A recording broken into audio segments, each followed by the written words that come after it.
woman director. As per section 149 subsection 1 read with rule 3 of companies appointment and qualification of directors rule. Appointment and qualification of directors rule 2014. ഏതൊക്കെ class of companies should have at least one woman director വേണം. One woman director. Listed company and public company.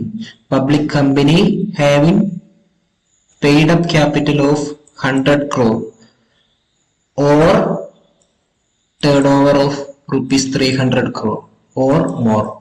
Okay. Listed company ki ഒരു woman director ഉണ്ടായിരിക്കണം.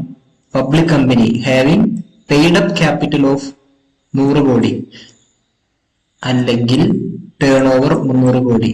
ഇങ്ങനെയുള്ള public കമ്പനിക്കും woman director വേണം. Okay. Additionally for listed entities, പിന്നെ listed entities having top 1000 listed entities as per April 1, 2019 പ്രകാരം at least one independent woman director, independent ആയിട്ടുള്ള woman director ഒരാളെങ്കിലും ഉണ്ടായിരിക്കണം. ഓക്കെ.